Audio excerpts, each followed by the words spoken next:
말씀이면서 동시에 땅에 대한 말씀이라고 평가할 수 있는 것이죠. 오늘 본문의 말씀도 마찬가지인 것 같습니다.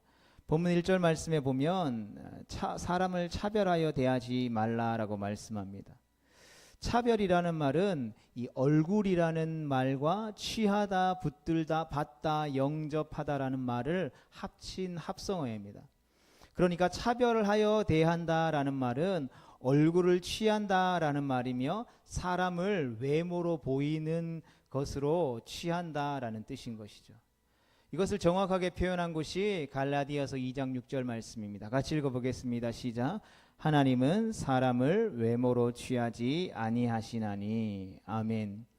이처럼 차별이라고 하는 것은 사람의 겉모습, 얼굴이나 외모로 그 사람을 영접하거나 취하거나 맞아들이는 것이며, 이는 하나님의 뜻에 정면으로 충돌하는 일이라는 것이죠.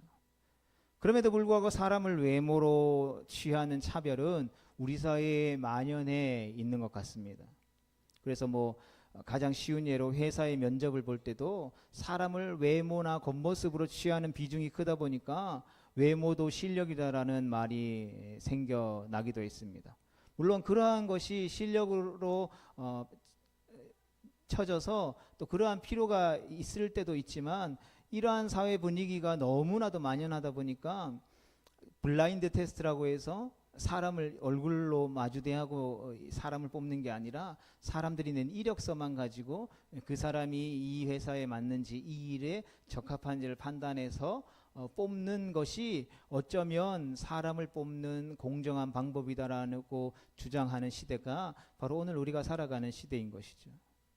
그렇다면 교회 안에 들어와 있고 이 시간 예배하고 하나님의 말씀을 대한 우리는 어떻습니까?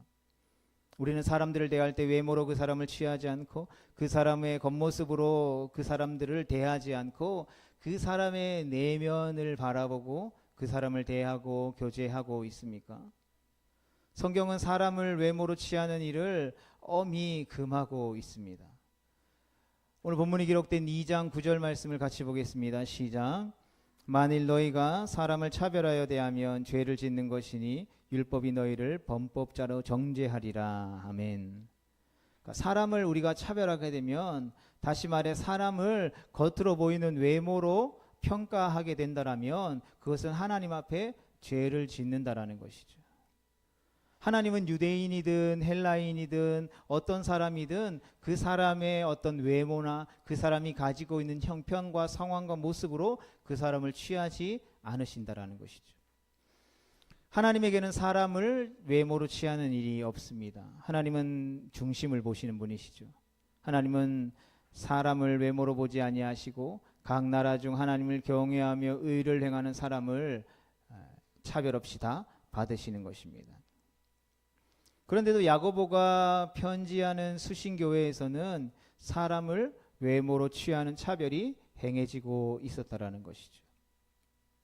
예수님께서 십자가에 못 박혀 죽으시고 장사된 지 3일 만에 부활하시고 40일 동안 제자들과 함께하며 하나님의 나라 일들을 가르치신 이후에 하나님 보좌 우편으로 승천하시고 약속하신 성령을 제자들이 기다릴 때에 그 마가의 다락방에 성령이 임함으로 말미암아 신약의 교회가 시작되었죠. 그 일이 있은 후에 채 한 세기 100년도 지나지 않았는데 이미 교회 안에는 차별과 편애로 고통과 신음소리가 들리기 시작했다라는 것이죠. 오늘 야고보는 본문 2절에 이렇게 말씀하고 있습니다. 같이 보겠습니다. 시작. 만일 너희 회당에 금가락지를 끼고 아름다운 옷을 입은 사람이 들어오고 또 남루한 옷을 입은 가난한 사람이 들어올 때에. 아멘. 내용이 어려운 내용은 아니죠. 교회 안에 좀 깔끔하게 옷을 입고 들어오는 사람과 좀 우리가 보기에 남루한 옷, 헤어진 옷을 입고 들어오는 사람이 들어왔다라는 것이죠. 화려한 옷을 입고 손에 금 반지를 낀 부자가 성도들의 모임에 들어오고, 또 더러운 옷을 입은 가난한 사람도 그 모임에 들어왔다라는 것이죠. 사실 이 부자들과 가난한 자들, 즉 귀족 계층이나 당시의 노예 계층이 함께 예배드리는 것만 해도 그 당시 사회의 분위기상으로는 굉장히 파격적인 것이죠. 뭐 옛날로 치면 조선시대에 양반 상동 가릴 것 없이 다 함께 모여서 한 곳에서 남녀 차별 없이 모두가 한 곳에 모여서 함께 예배 드렸다라는 것이죠. 이미 그것만 해도 엄청난 파격적인 행동이었다라는 것이죠. 그럼에도 불구하고 이때 사람들은 각각 다른 말로 그들을 맞이했던 것 같습니다. 그들은 화려한 옷을 입은 부자를 주위에서 보고 이렇게 말합니다. 당신은 여기 좋은 자리에 앉으십시오. 하지만 가난한 자에게는 반대로 이렇게 말합니다. 당신은 거기에 서 있든지 아니면 내 발판 아래에 앉으시오. 여러분, 우리가 교회에 처음 이렇게 방문했는데 뭐 첫 번째 대접을 받는다면 다 너무나도 좋겠죠. 그런데 두 번째 화면에 나와 있는 이러한 이야기를 들은다면 과연 우리는 예배 드릴 수 있을까요? 에이, 기분 나빠하고 문을 열고 다시 집으로 돌아가지 않을까요?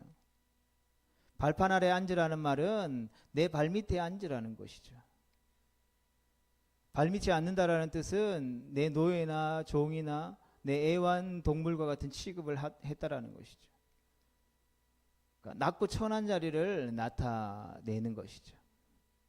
그러니 이 말은 가난한 자를 천대하고 홀대하며 멸시했다라는 말입니다. 하나님의 성품을 닮아 거룩해져야만 하는 성도들의 모임에서조차 사람을 외모로 취하는 죄를 범하고 있었던 것이죠. 그들은 교회에서 사람의 겉모양으로 입은 옷으로 눈에 보이는 것으로 부자냐 가난한 자 하는 것처럼 사람을 차별했다라는 것입니다. 이러한 차별을 당한다면 심정이 어떻겠습니까? 우리가 그 위치에 있다라고 한다라면 우리의 마음은 어떻겠습니까? 그러하기에 성도와 교회는 결코 사람을 외모로 취하여 차별해서는 절대로 안 되는 것입니다. 그렇다면 차별을 금지하는 근거는 과연 무엇이었을까요? 그 차별 금지의 근거는 바로 예수의 신분과 성품입니다.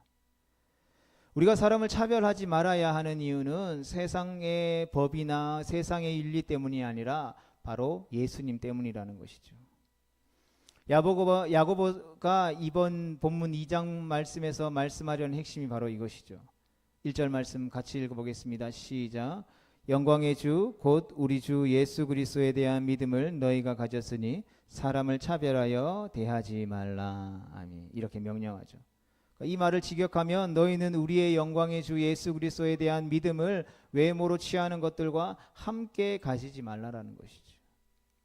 세상에 같이 육신의 눈으로 하나님께 나오지 말아라, 이것을 이야기하는 것이죠. 영광의 주이신 예수 그리스도를 믿는 믿음과 사람을 외모로 취하는 것은 서로 화합할 수 없다라는 것이죠. 하나님과 함께 할 수 없는 것이라는 것입니다. 예수님을 구주로 믿는 믿음은 사람을 차별하는 행위와 함께 할 수 없다라는 것이죠. 왜냐하면 사람을 외모로 취하는 차별 대우는 우리가 믿는 예수님의 신분과 성품에 전혀 어울리지 않기 때문이죠.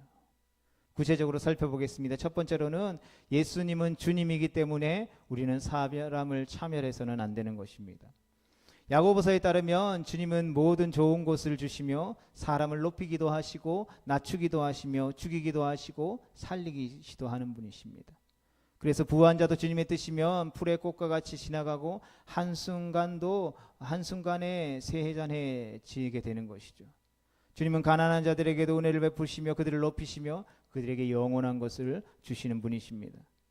그러나 그러하기에 부하다고 또 때로는 가난하다고 해서 사람을 차별하거나 다르게 대해서는 안 된다라는 것이죠. 또한 주님만이 사람을 판단할 권한을 가지고 있습니다. 판단하시는 분은 오직 예수님 한 분밖에 없다라는 것이죠. 가난한 자나 부한 자나 이들 모두의 주인은 바로 예수 그리스도이시기 때문이라는 것이죠. 따라서 우리는 다른 사람을 판단하거나 평가할 수 있는, 차별할 수 있는 권한이 주어지지 않았다라는 것이죠. 그래서 야고보 사도는 4장 12절 말씀에 좀 격한 어조로 이야기합니다. 같이 읽어보겠습니다. 시작. 너는 누구이기에 이웃을 판단하느냐. 아멘. 주님은 억울한 자의 부르짖은 소리를 들으시며 다시 오셔서 심판하시는 분이십니다. 판단하시는 분은 오직 예수 그리스도 한 분이시라는 것이죠. 그러므로 우리는 사람을 외모로 판단하거나 업신여기거나 억압하거나 억울하게 해서는 절대로 안 된다라는 것이죠. 주님은 이렇게 행하는 자들을 어떻게 하신다고요? 심판하신다라는 것입니다. 성도는 우리가 사람을 차별하지 않는 것은 세상의 윤리와 도덕 때문이 아니라 우리가 믿는 예수님이 바로 우리의 삶의 주인이시기 때문에, 주인이신 주님께서 그것을 허락하지 아니하시기 때문에, 그것은 철저하게 주님께만 속해 있는 권한이기 때문에 우리가 그렇게 하지 않는다라는 것이죠. 따라서 차별을 금하는 성도들의 윤리는 예수님의 신분의 뿌리를 두고 있다라는 것이죠. 그래서 우리의 윤리라고 하는 것은 세상의 법과 관습과 문화에 따른 것이 아니라 바로 기독론의 바탕을 둔 성경적인 윤리라는 것입니다. 두 번째로, 예수님은 우리의 주님이시기에 때문에 우리는 사람을 차별해서는 안 되는 것입니다. 야고보는 예수님을 나의 주가 아닌 우리의 주님이다라고 소개하고 있습니다. 이것은 야고보가 쓴 이 편지를 수신하는 모든 교회의 성도가 한 분 예수님을 주로 모시는 한 몸을 이룬 지체라는 뜻이죠. 그러므로 교회 안에 들어와서 함께 예배하는 성도들을 차별하는 것은 주님의 몸을 해치는 범죄 행위라는 것이죠. 눈이 귀를 차별하거나 손이 몸이나 발을 차별한다라고 한다면 우리의 몸이 건강하다라고 할 수 없는 것과 마찬가지죠. 마찬가지로 우리가 서로 지체이기 때문에 우리가 서로를 차별하면 몸인 교회가 건강하게 온전히 서지 못한다라는 것이죠. 그리고 이것은 교회론에 입각한 차별 금지의 내용이라는 것을 우리는 기억해야 합니다. 세 번째로, 예수님이 바로 그리스도이기 때문에 우리는 사람에 대한 차별을 멈추어야 합니다. 예수님은 그리스도이십니다. 우리의 메시아요 구원자이십니다. 예수님께서 행하시는 구원은 사람의 외모나 소유에 근거하지 않다라는 것이죠. 우리가 구원받은 이유가 내가 부자이기 때문에, 내가 능력이 많기 때문에, 내가 명예롭기 때문에, 내가 어떤 특별한 능력을 가지고 있기 때문에 구원받은 것이 아니라는 것이죠. 하나님은 부자라고 구원하시고 가난한 자라고 구원하지 않는 그러한 차별을 통하여서 우리를 선택하지 않으셨다라는 것이죠. 야고보서 2장 5절에 이렇게 이야기하고 있습니다. 함께 보겠습니다. 하나님이 세상에서 가난한 자를 택하사. 아멘. 예수님은 가난한 자라도 차별하지 않고 선택하시고 구원하셨다라는 것이죠. 하나님의 의는 예수 그리스도를 믿음으로 말미암아 모든 믿는 자에게 미치는 하나님의 의이며, 그 하나님의 의에는 결코 차별이나 구별이 있을 수 없다라는 것이죠. 그러므로 우리가 예수님을 구주로 믿어 구원받았기에 우리도 사람을 차별해서는 안 된다라는 것이죠. 이것은 우리를 향한 그 주님의 구원에 대한 그 원리에 근거한 차별 금지인 것입니다. 그래서 성도의 차별 금지는 앞에서도 언급했던 것처럼 세상의 윤리가 아니라 예수님의 구원에 기초한 기독교의 구원 윤리라는 것을 우리는 기억할 수 있어야 하는 것입니다. 네 번째로는, 예수님은 영광의 주님이기 때문에 우리는 사람을 차별하지 말아야 하는 것입니다. 우리 주님은 영광스러운 신적 성품을 소유하신 분이십니다.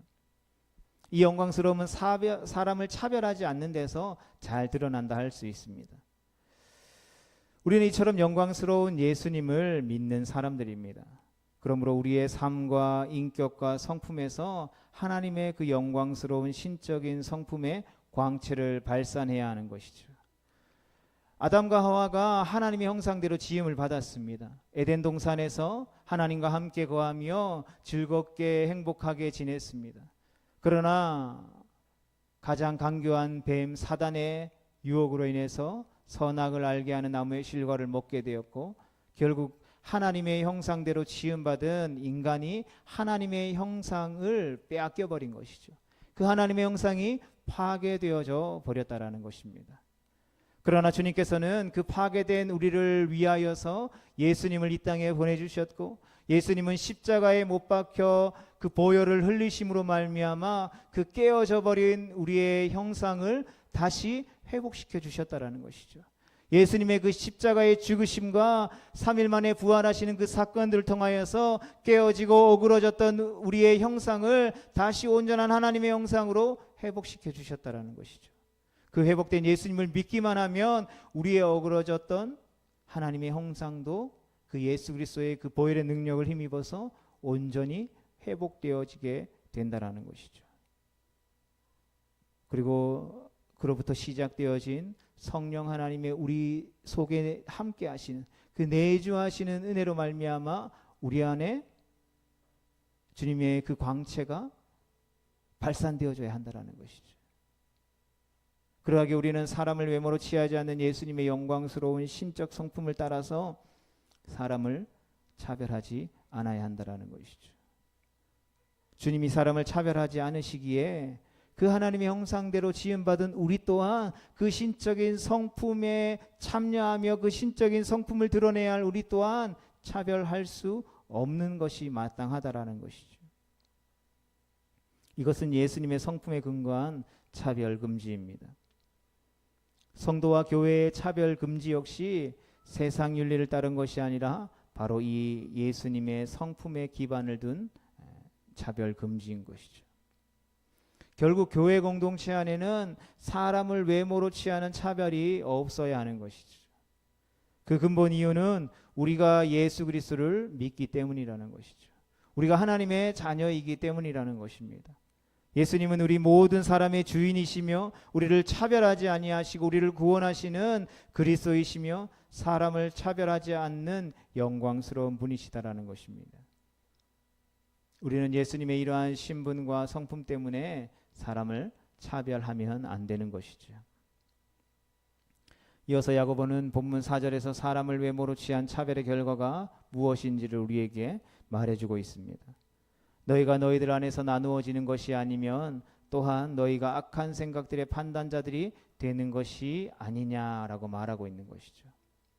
이 질문에 이미 예라는 긍정의 답을 전제로 한 질문이며 몰라서 묻는 질문이 아니라 강조하기 위해 명백한 사실을 재차 확인하고 있는 질문이라는 것입니다. 주님의 몸된 교회 공동체 안에 우리가 서로를 차별하고 판단한다라면 이미 그것들로 인해서 우리가 하나님의 자녀가 아니라 성령의 인도하심을 받는 자들이 아니라 바로 죄의 노예일 뿐이라는 것을 이야기해 주고 있다라는 것이죠. 우리가 그것을 모르기 때문에 행동으로 옮기지 못하는 것이 아니라는 것이죠. 그래서 강조하기 위해 재차 질문을 통해서 우리를 깨닫게 하기 위해 사도 야고보는 이렇게 이야기하고 있는 것입니다. 만일 우리가 사람을 차별하면 서로 분열하게 되고 악한 생각을 가진 판단자가 된다라는 것이죠. 사람을 외모로 취하는 차별은 특히 가난한 자를 차별하고 멸시하고 무시하는 일은 교회의 하나됨을 깨뜨려 분열을 일으킨다라는 것이죠. 그 사람은 주님의 주권과 판단을 무시하는 심판자가 되며 자신이 주님의 영광스러운 성품을 가진 자가 아니라 악한 생각을 가진 사단의 노예라는 사실을 육신의 정욕에 속한 자라는 사실을 드러낼 뿐이라는 것입니다. 성도 여러분, 우리는 차별하지 말라는 말씀대로 사람을 차별하지 말아야 할 줄 믿습니다. 물론 한 어머니에게서 난 여러 형제 가운데에서도 가까운 형제들이 있고 또 먼 사이도 있을 수 있습니다. 하물며 부모도 다르고 성장 환경도 다르고 세대도 다르고 믿음의 배경이 다 다른 사람들이 모인 곳이 교회인데 어떻게 다 똑같고 다 똑같이 다 같이 가까울 수 있겠습니까? 그것을 우리가 추구해야 하지만 그것은 어쩌면 쉽지 않은 일인 것입니다. 그러므로 오늘 우리에게 사람을 차별하지 말라고 하는 이 사도 야고보의 권면은 모든 성도가 무조건 가까워야 하고 무조건 다 친해야 한다라는 말씀을 하는 것이 아니죠. 오히려 비록 가깝지 않고 친하지 않는 사이일지라도 그것이 차별의 이유가 되어서는 안 된다라는 것이죠. 못 배웠다고 차별하고 출생 지역이 다르다고 차별하고 살아가는 삶의 환경이 다르다고 차별해서는 안 된다라는 것이죠. 직업이나 외모나 건강으로 인해서 차별해서는 안 된다라는 것입니다. 그 중에서도 특별히 가진 것이 없는 가난한 자라고 하여서 멸시하고 무시하고 업신여기면 절대로 안 된다라는 것이죠.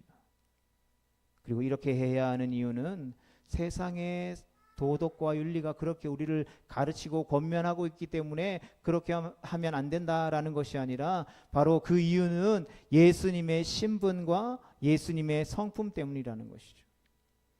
우리가 믿는 예수님 우리의 삶의 주인 되십니다. 우리의 삶은 죄와 사망에서 건지신 구원자가 되십니다. 그래서 예수님은 모든 사람의 주인이시죠. 그 주인이신 하나님께서 우리를 차별하지 않고 구원하여 불러주신 것입니다. 예수님은 영광스러운 분이십니다. 영광스러운 예수님의 성품은 사람을 차별하지 않는 데서도 잘 드러난다라는 것이죠. 우리는 이와 같은 예수님을 믿는 믿음을 소유한 자들인 것입니다. 그러므로 우리도 예수님처럼 사람을 차별하지 않아야 하는 것이죠. 영광스러운 주님에 의해 구원받은 우리도 주님처럼 영광스러운 공동체로 세워져 가야 하는 것입니다. 우리 모두가 사람을 차별하는 죄를 다시 한번 더 멈춤으로써 주님의 주님 되심과 구주의 구주 되심을 우리 공동체를 통해서 나타내고 주님의 영광스러움을 공동체 가운데 실현하는 성도의 명예와 자랑을 누릴 수 있는 우리 모두가 되어질 수 있기를 주님의 이름으로 축복합니다. 그렇게 하나님이 기뻐하시는 공동체를 세워가며 주님의 몸을 더욱더 든든히 세워가서 그 모두가 하나 되어 머리 대신 예수 그리스도께서 이끄시고 인도하시는 그곳을 향하여서 함께 힘차게 푯대를 향하여서 달름질하며 나아갈 수 있는, 그래서 마침내 우리 모두가 다 함께 주님이 우리 가운데에 예비하여 놓으신 그 결승점 골인 지점을 향하여서 다 들어갈 수 있는 우리 모두가 되어질 수 있기를 주님의 이름으로 축복합니다. 기도하겠습니다.